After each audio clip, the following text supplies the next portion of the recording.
এখন আমরা কথা বলবো দ্বিগু সমাস নিয়ে। দ্বিগু সমাস চিনতে হলে আমাকে প্রথমে মনে রাখতে হবে সংখ্যা সমাহার বুঝাইলে সেটা সবসময় দ্বিগু সমাস হয়। তবে সংখ্যা বা সমাহারের যে পক্ষগুলো মানে যে ডানাগুলো যে রাস্তাগুলো আছে যে উইং গুলো আছে এই উইং গুলাতে কখনো কোনোটাতে সমস্যা হবে না এবং দ্বিগু সমাস সবসময় একটা নির্দিষ্ট জায়গায় মিলিত হবে। এই শর্তগুলো আমাকে মনে রাখতে হবে। কি মনে রাখতে হবে? আমরা বলছি সংখ্যা সমাহার বুঝাইলে দ্বিগু সমাস হয়, তবে সংখ্যা সমাহার বুঝাইলে কখনো কখনো সংখ্যাবাচক বহুব্রীহিও হয়ে থাকে। তাইলে সংখ্যাবাচক দ্বিগু সমাস আর সংখ্যাবাচক বহুব্রীহি সমাস আমরা আলাদা করব কিভাবে আলাদা করব?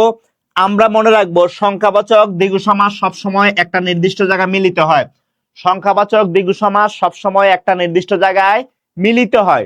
এছাড়া তার যে পক্ষগুলো আছে তার কোনো একটাতে যদি সমস্যা হয় বাকি কোনোটাতে প্রভাব পড়ে না। কোনো একটাতে ধরেন এই জায়গাটাতে সমস্যা হয়েছে বাকিগুলোতে কোনো প্রভাব পড়বে না। ঠিক তার উল্টাটা হয়ে যায় সংখ্যাবাচক বহুব্রীহির মধ্যে। তাহলে সংখ্যাবাচক মানে দ্বিগু সমাস আর সংখ্যাবাচক বহুব্রীহির মধ্যে বেসিক তফাৎটা কি? সংখ্যাবাচক বহুব্রীহি আমরা বলছি সংখ্যাবাচক বহুব্রীহির মধ্যে ঝামেলা হয়, তবে দ্বিগু সমাসের মধ্যে একটা নির্দিষ্ট জায়গায় মিলিত হয়।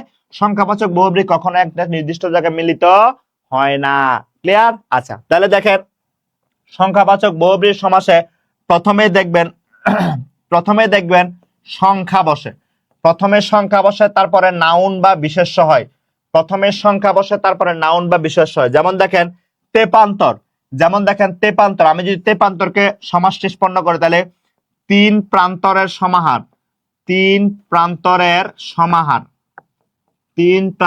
সমাহার। তাহলে দেখেন এই যে তিন এটা একটা সংখ্যা, আমরা বলছি প্রথমে সংখ্যা পাবো। এই যে প্রান্তর এটা একটা নাউন, আমরা বলছি পরেরটা নাউন পাবো। এবার আসেন তেপান্তর। ধরেন এই যে একটা মাঠ, এদিকে একটা রাস্তা আসছে, এদিকে একটা রাস্তা গেছে, আবার এদিকে আর একটা রাস্তা গেছে। তিনটা রাস্তা তিনটা প্রান্তর এক জায়গায় মিলিত হয়েছে, একটা নির্দিষ্ট জায়গায় মিলিত হয়েছে, তাহলে এটাকে আমরা তেপান্তর বলি। ধরেন এই রাস্তাটা কোনো কারণে বন্ধ হয়ে আছে, তাহলে এই দুটা থেকে কোনো প্রভাব পড়বে না। এদিকের মানুষটা ইজিলি এদিকে যাতায়াত করতে পারবে কিনা? অবশ্যই পারবে। আসেন পরেরটা ত্রিমোহনাকে যদি আমরা সমাস নিষ্পন্ন করি, লক্ষ্য করেন আমরা যদি ত্রিমোহনাকে সমাস নিষ্পন্ন করি তাহলে তিন নদীর মোহনা সমান ত্রিমোহনা। আমরা যদি এই ত্রিমোহনার একটা ভিজুয়ালাইজেশন করি, লক্ষ্য করেন একটু। ধরেন এদিকে একটা নদী গেছে, এদিকে নদীটা গিয়ে এদিকে আরেকটা নদীর সঙ্গে সে মিলিত হয়ে গেছে। তাহলে দেখেন একটা নদী আরেকটা নদী তিনটা নদী একটা নির্দিষ্ট জায়গায় মিলিত হয়েছে। বলছি দ্বিগু সমাস সবসময় নির্দিষ্ট জায়গায় মিলিত হয়। তাহলে এটা কোন সমাস হবে? দ্বিগু সমাস হবে। তাহলে দেখেন এই যে তিন এটা একটা নাম্বার আর যে নদী এটা একটা নাউন। তাহলে প্রথমে বলছি আমরা প্রথমে নাম্বার হবে পরেরটা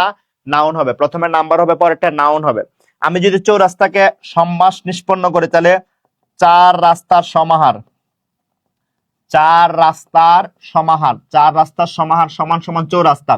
এই যে ধরেন এই একটা চৌরাস্তা, এটা যদি আমি ইস্ট ধরি, এটা যদি নর্থ ধরি, এটা যদি সাউথ ধরি, এটা ওয়েস্ট ধরলে এটা হবে নর্থ। তাহলে দেখেন এই যে চারটা রাস্তা একটা নির্দিষ্ট জায়গায় মিলিত হয়েছে। এইরকম যদি সংখ্যা বা সমাহার দিয়ে একটা নির্দিষ্ট জায়গায় মিলিত হয় তাদেরকে আমরা সবসময় দ্বিগু সমাস বলবো। বিষয়টা ক্লিয়ার কিনা একটু কমেন্ট করে জানান।